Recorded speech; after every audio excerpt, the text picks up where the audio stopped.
Hello guys, आप सभी का स्वागत है मेरे बीपीएससी की दुनिया में। आज मैं फिर से घटना चक्र का part 2 governor and governor general viceroy का पार्ट 2 लेकर आई। इससे पहले मैंने पार्ट 1 अपलोड किया था। जो नहीं देखा वो जाकर पहले पार्ट 1 को देखें, फिर पार्ट 2 को देखें। इसे बहुत अच्छी तरीके से समझ आएगा आप लोगों को। मैं स्टार्ट करी हूँ। ये सुधार प्रसिद्ध सिद्धांत शक्तियों के पृथक्करण पर आधारित था। इसके तहत उसने कर तथा न्याय प्रशासन को पृथक कर दिया। कलेक्टर की न्याय की तथा फौजदारी शक्ति ले ली गई तथा उसके पास केवल कर संबंधी शक्तियां ही रह गई। जिला दीवानी न्यायालयों में कार्य के लिए नए अधिकारियों की एक श्रेणी बनाई गई। जिला न्यायाधीशों को फौजदारी तथा पुलिसों के कार्य भी दिए गए। भारत की प्रश्न विधानबद्ध सिविल सेवा या लोक सेवा का प्रारंभ कॉर्नवालिस द्वारा किया गया था। लॉर्ड कॉर्नवालिस 1786 to 1793 ईसा एवं 30 जुलाई 1805 से 5 अक्टूबर 1805 तक बंगाल का गवर्नर जनरल रहा। इसकी मृत्यु 5 अक्टूबर 1805 को गाजीपुर उत्तर प्रदेश में हुई थी। यहीं पर इसकी कब्र स्थित है। लॉर्ड बेलेस्ली 1798 to 1805 ईसा की सहायक संधि स्वीकार करने वाला पहला राज्य हैदराबाद 1798 ईसा तथा वसीम की संधि दिसंबर 1802 में पेशवा बाजीराव द्वितीय और अंग्रेजों के मध्यम हुई थी। लॉर्ड बेलेस्ली की सहायक संधि को स्वीकार करने वाला पहला मराठा सरदार पेशवा बाजीराव द्वितीय था। इस सहायक संधि के तहत बाजीराव द्वितीय ने अंग्रेजों की संरक्षकता स्वीकार कर ली। इस संधि की शर्तों के अनुसार अंग्रेजों ने पेशवा को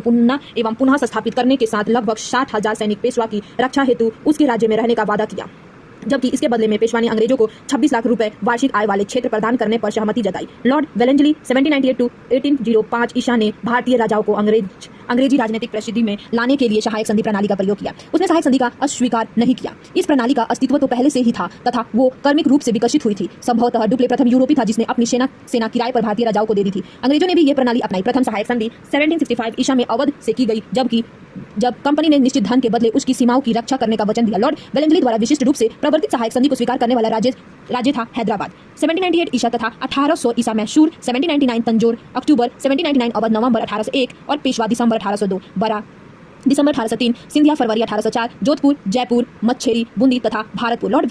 लॉर्ड विलियम्स बैक्टिंग ने जुलाई 1828 ईसा में बंगाल का गवर्नर जनरल का कार्यभार संभाला। उसने सती प्रथा, बालिका शिशु वध जैसे सामाजिक कुरीतियों को समाप्त करने के लिए प्रभावकारी प्रयत्न किया तथा देश में ठगी समाप्त कर शांति और व्यवस्था स्थापित की। उसने कोर्ट ऑफ डायरेक्टर्स की इच्छाओं के अनुसार भारतीय रियासतों के प्रति यथासंभव तटस्थता की नीति अपनाई। जयपुर में अवस्था ने ऐसा उग्र रूप धारण कर लिया कि ब्रिटिश रेजिडेंट पर ही प्रहार कर दिया गया, परंतु इस पर भी बैक्टिंग ने हस्तक्षेप करना स्वीकार नहीं किया। इसी प्रकार जोधपुर, बूंदी, कोटा तथा भोपाल में उसने हस्तक्षेप नहीं किया। यथापि ऐसा करने के लिए पर्याप्त कारण थे, परंतु उसने इस नीति का अनुसरण छोड़कर 1831 में मैसूर तथा 1834 ईसा में कुर्ग एवं कछार की रियासतों को अपने प्रदेश में मिला लिया, क्योंकि वहां बहुत अधिक अव्यवस्था थी। विलियम्स बैक्टिंग ने 1828 से 35 ईसा के शासन के 7 वर्षों में पुरानी निरंतर युद्ध तथा संयोजन की नीति को तिलांजलि दे दी गई।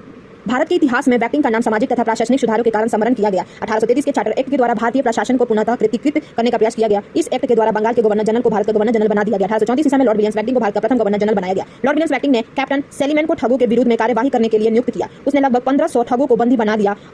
अन्य ठगों को फांसी दी गई, शेष को आजीवन निर्वासित कर दिया गया। 1837 ईसा के पश्चात संगठित रूप से ठगों का अंत हो गया। ये वीडियो बहुत लंबा हो जाएगा, इसलिए मैं इसका और एक पार्ट शेयर करूंगी। अगर आपको अच्छा लगे तो इसको please like, share and subscribe कीजिएगा। Thanks for watching.